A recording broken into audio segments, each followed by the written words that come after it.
لیکن جو محبوب یہ نیکیاں لے کر آئے، نماز کون لے کر آیا؟ حضور لے کے آئے۔ روزہ کس نے سکھایا؟ حضور نے سکھایا۔ حج کس نے کیا؟ میرے حضور نے کر کے دکھایا، یوں حج کرنا ہے۔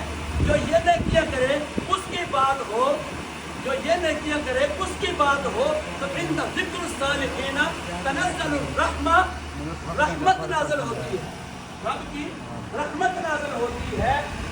تو رب کی رحمت نازل ہو اس پہ جو نیکی کرے، جس جگہ پہ ہو اس جگہ کے بھی اوپر رحمت نازل ہو۔ مجھے یہ بتاؤ، جہاں سید دو عالم صلی اللہ علیہ وسلم کی اپنی ذات پاک کی بات ہو رہی ہے، ان کا میلاد ہو تو کتنی رحمت نازل ہو۔ حضور تو ایسے نور ہے، حضور تو ایسے بابرکت نور ہے۔ اور دوسری بات جو عرض کرنا چاہتا ہوں اسی بات سے جڑتی کہ کتاب میں حضور پہ درود لکھا، کتاب میں حضور پہ درود لکھا، اب وہ کتاب کے اندر محفوظ ہوا تو بھائی کتاب کے اندر درود تو تبھی لکھ پائے گا جب اس کے اپنے اندر حضور کی محبت ہوگی، جب اس کے اپنے اندر حضور کی محبت موجود ہوگی۔ اور جب حضور سید دو عالم کی محبت موجود ہوگی تو پھر تو کمال ہے نا۔ اگر حضور کی محبت نہیں ہے، سبل الہدا کے اندر بزرگوں نے ایک واقعہ لکھا ہے کہ ایک ذمی کافر جو کافر ہے، اس کے پیچھے ایک پاگل کتا لگ گیا۔ مسیح کا کتا نہ کہتے، وہ کتا پیچھے لگ گیا۔ وہ کافر بھاگتا بھاگتا کبھی درخت پہ چڑھتا، کبھی کہیں جاتا، وہ کتا اس کا پیچھا نہیں چھوڑ رہا۔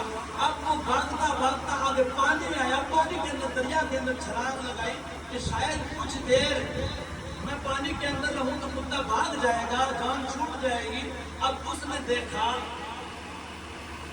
جب پانی سے سر باہر نکالا، پانی میں اندر کتنی دیر رہ سکتا ہے، جب سر باہر نکالا نا تو دیکھا کتا بھی باہر کھڑا ہے۔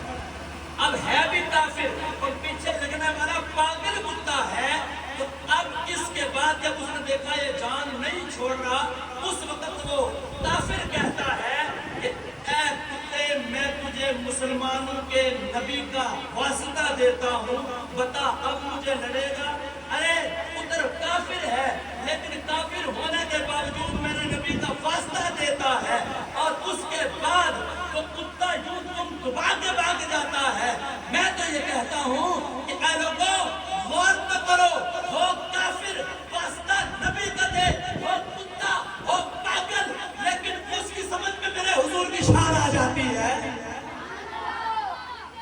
وہ کتا ضرور تھا اور یہ بھی زبان حال سے کہتا ہوگا کہ میں پاگل ضرور ہوں، لیکن اتنی بات ہے جس نبی کا نام تو نے لیا اس کو تو میں بھی جانتا ہوں، جس نبی کا نام تو نے لیا اس کو تو میں بھی جانتا ہوں۔ اور کافر اس مشکل وقت میں یہ جانتا تھا کہ جب کوئی نہ کام آوے اسے رسول اللہ کام آتے تھے۔ مجھے نہیں سمجھ کہ آج کا انکار کرنے والے کو یہ سمجھ کیوں نہیں آتی۔ بابا جی خاتم حسین رضوی صاحب یہ فرمایا کرتے تھے نا، تو یار اس پاگل کتے سے تھوڑی سی عقل لے لیتے، کم از کم وہ پاگل تو تھا لیکن حضور کا نام جانتا تھا، اس نسبت اور برکت کو جانتا تھا۔ وہ کافر تو تھا لیکن میرے نبی کی رحمت، نور اور وسیلے کا منکر وہ بھی نہیں تھا۔ اس کے صدقے اللہ نے اس کو ایمان نصیب کر دیا، کلمہ نصیب کر دیا۔ تو بات یہ کرنا چاہتا تھا، وقت مختصر ہے، تفصیلی گفتگو کا ٹائم نہیں، اتنی بات کرتا ہوں کہ زندگی ختم ہو جانی ہے، نہ جانے کہاں ختم ہو جانی ہے۔ بابا جی فرماتا ہے کوئی تب چڑھیا مار گیا، کوئی سب لڑیا مار گیا، پتہ ہی کوئی کتنے مار جاتا ہے، ایکسیڈنٹ ہویا مار گیا، اگ بند ہونے دے ایتھے اسی